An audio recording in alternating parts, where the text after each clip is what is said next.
ఇక డీటెయిల్స్ చూస్తే హైదరాబాద్ ఖైరతాబాద్ లోని రాజ్ భవన్ పాఠశాలలో మన బస్తీ మనబడి కార్యక్రమాన్ని ఎమ్మెల్యే దానం నాగేందర్ తో కలిసి మంత్రి తలసాని శ్రీనివాస్ యాదవ్ ప్రారంభించారు. అనంతరం అమీర్పేటలోని ప్రభుత్వ పాఠశాలలో ఎమ్మెల్సీ వాణిదేవ్ తో కలిసి పనులు ప్రారంభించారు. ఈ సందర్భంగా మంత్రి తలసాని మాట్లాడుతూ హైదరాబాద్ జిల్లాలోని అన్ని నియోజకవర్గాల్లో నేడు పనులు ప్రారంభమయ్యాయని, పాఠశాలలో విద్యార్థులకు ఆహ్లాదకరమైన వాతావరణం కల్పించాలనేది ముఖ్యమంత్రి కేసీఆర్ లక్ష్యమన్నారు. మన బస్తీ మనబడి క్రింద రాష్ట్రంలో 26,065 పాఠశాలల అభివృద్ధికి 7,259 కోట్ల రూపాయల కేటాయింపు జరిగిందన్నారు మంత్రి తలసాని. హైదరాబాద్ డిఈఓ గారు రోహిణి గారికి, డిప్యూటీ డిఈఓ గారు చిరంజీవి గారు, హెడ్ మాస్టర్ కర్ణశ్రీ గారు, మంజులత గారు, స్టూడెంట్స్, మీ యొక్క తల్లిదండ్రులకు, ఇక్కడికి వెంచేసినటువంటి మీడియా మిత్రులకు అందరికీ నమస్కారం. మరి ఎంతో సంతోషదాయకమైనటువంటి సందర్భం. ఈరోజు గౌరవ ముఖ్యమంత్రి గారు విద్య పట్ల ప్రత్యేకమైనటువంటి శ్రద్ధ వహించాలన్నటువంటి గొప్ప సంకల్పంతో రాష్ట్ర వ్యాప్తంగా మన ఊరు మనబడి, మన బస్తీ మనబడి అనేటువంటి ఒక గొప్ప కార్యక్రమాన్ని చేపట్టడమే కాకుండా మరి 7,289 కోట్ల రూపాయలు శాంక్షన్ చేయడం జరిగింది. మరి దాంట్లో భాగంగా 26,095 స్కూళ్ళని రాష్ట్ర వ్యాప్తంగా టేకప్ చేయాలనేటువంటి ఉద్దేశంతో మరి గడిచిన ఒక నెల నుంచే ఈ కార్యక్రమానికి శ్రీకారం చుట్టడం జరిగింది. హైదరాబాద్ సిటీలో మరి ఈరోజు అన్ని నియోజకవర్గాల్లో హైదరాబాద్లో ఉన్నటువంటి అన్ని స్కూల్స్లో ఈ కార్యక్రమానికి శ్రీకారం చుట్టా ఉన్నాం. అయితే హైదరాబాద్ కింద మరి దగ్గర 660 స్కూల్స్ ఉంటే 35% కింద 239 స్కూళ్ళని టేకప్ చేయాలనేటువంటి గొప్ప సంకల్పంతో ముఖ్యమంత్రి గారు ఈరోజు నిర్ణయం తీసుకోవడం జరిగింది. అయితే దీంట్లో ప్రధానంగా మీకు అందరికీ తెలుసు, విద్య అనేది చాలా ప్రధానమైనటువంటి. ఎడ్యుకేషన్ ఉంటేనే ఈ సమాజం కానీ ప్రపంచం కానీ తెలుసుకోవడమే కాకుండా మనం మన కాళ్ళ మీద నిలబడి మన కుటుంబాన్ని ముందుకు తీసుకెళ్తూ సమాజం పట్ల ఒక కమిట్మెంట్తో ముందుకు వెళ్ళడానికి ఎడ్యుకేషన్ అనేది టాప్ ప్రయారిటీ. బట్ గతించినటువంటి ప్రభుత్వాలు మరి నిర్లక్ష్యం చేయడం, నెగ్లెక్ట్ చేయడం మూలన ఈ రోజు ఏంటంటే అంత ప్రైవేట్ వైపున వెళ్తున్నటువంటి పరిస్థితిని మనం చూస్తూ ఉన్నాం. తిరిగి మరి గవర్నమెంట్ స్కూల్లోనే చదువుకునే పరిస్థితి రావాలి. ఇప్పుడు గౌరవ మిత్రులు నాగేందర్ గారు చెప్పినట్టు రాజ్భవన్ స్కూల్కి ఎంత డిమాండ్ ఉందో మరి వారు వివరించడం జరిగింది. నేను ప్రత్యేకించి హెడ్ మాస్టర్ గారికి మరి అదేవిధంగా దీంట్లో పనిచేస్తున్నటువంటి టీచర్స్ కానివ్వండి ప్రతి ఒక్కరికి నేను మనస్ఫూర్తిగా అభినందనలు తెలియజేస్తా ఉన్నాను.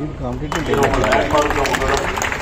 అయితే ఈరోజు ఎడ్యుకేషన్ ప్రియారిటీ దృష్టిలో ఉంచుకొని నెక్స్ట్ అకాడమిక్ ఇయర్ నుంచి అంటే జూన్ 12వ తారీఖు నుంచి స్టార్ట్ అయ్యేటువంటి స్కూల్స్లో మరి ఇంగ్లీష్ మీడియాన్ని కూడా ప్రవేశపెట్టడం అనేది ఒక గొప్ప చరిత్రాత్మకమైనటువంటి నిర్ణయం అని చెప్పి నేను ఈ సందర్భంగా తెలియజేస్తా ఉన్నాను. అయితే దీంట్లో టాప్ ప్రియారిటీ కింద తీసుకోవాల్సినటువంటి అంశాలు ఏమున్నాయంటే మరి ప్రధానంగా 12 ఏదైతే డెలాబరేట్ ఉన్నటువంటిది కూడా మరి అది కూడా తీసుకోవాలనేటువంటిది. అయితే ప్రైమరీ కాకుండా ఈ స్కూల్ అయితే ఒక భోజనశాల కూడా మనం అక్కడ నిర్మాణం చేపట్టడం, అదేవిధంగా సాంకేతిక డిజిటల్ ఎడ్యుకేషన్ మీద కూడా మనం పెద్ద ఫోకస్ పెట్టడమే కాకుండా ఆ కార్యక్రమాలను తీసుకోవడం జరుగుతుంది. డ్యూయల్ డెస్కులు కానివ్వండి, డిజిటల్ స్మార్ట్ క్లాస్ రూమ్లు, దానికి సంబంధించినటువంటి ఎక్విప్మెంట్ కానివ్వండి, మరి ఈ విధంగా అన్ని కార్యక్రమాలను తీసుకొని పిల్లలకు ఒక బ్రహ్మాండమైనటువంటి ఎడ్యుకేషన్ ఇవ్వాలి. రెండోది పేరెంట్స్ కూడా ఈ పిల్లల్ని చదివించినటువంటి బాధ తగ్గాలంటే ఈ ప్రైవేట్ స్కూల్ వైపు పోకుండా మరి ప్రభుత్వ స్కూల్లోనే ఈ కార్యక్రమాలు చేపట్టాలనేటువంటి గొప్ప సంకల్పంతో ఈ కార్యక్రమాన్ని చేపట్టడం జరుగుతుంది.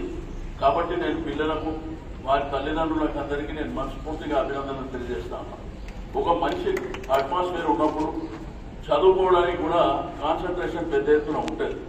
అదే మన స్కూల్లో అట్మాస్ఫియర్ ప్రాపర్గా లేనప్పుడు ఏదో డెలాబరేట్గా ఉండడం, లేకపోతే ఫర్నిచర్ ప్రాపర్గా ఉండకపోవడం, ఎలక్ట్రిసిటీ కూడా లేకపోవడం, బాత్రూంలో ప్రాపర్గా లేకపోవడం మెంటల్లీ మనకు డిసప్పాయింట్ అవుతూ ఉంటాం.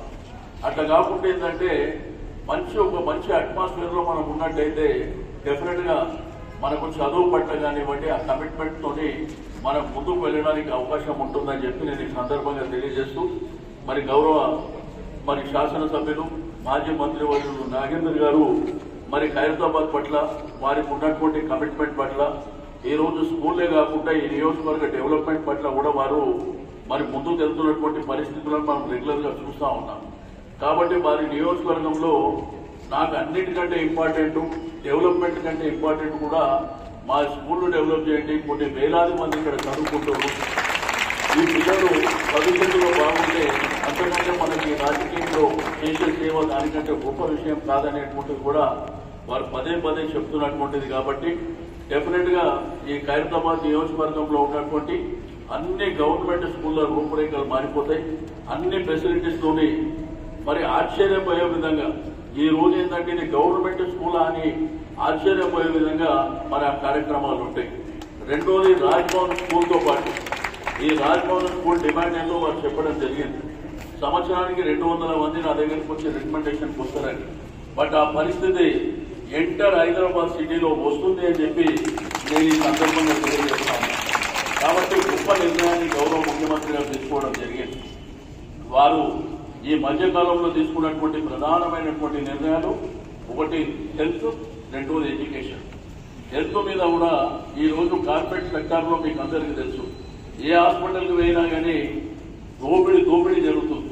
అట్లా కాకుండా మరి బ్రహ్మాండంగా ప్రభుత్వ హాస్పిటల్ కట్టాలని ఈ రోజు హైదరాబాద్ సిటీలో 4 కార్పొరేట్ హాస్పిటల్కు దీటుగా బ్రహ్మాండమైనటువంటి హాస్పిటల్ నిర్మాణం కూడా చేపట్టబోతున్నామని చెప్పి నేను ఈ సందర్భంగా తెలియజేస్తూ ఇక్కడ ఉన్నటువంటి స్టూడెంట్స్ పక్షాన, టీచర్స్ పక్షాన, మరి మా పక్షాన ముఖ్యమంత్రి గారికి ప్రత్యేకమైనటువంటి కృతజ్ఞతలు తెలియజేస్తూ సెలవు తీసుకుంటున్నాను. Thank you.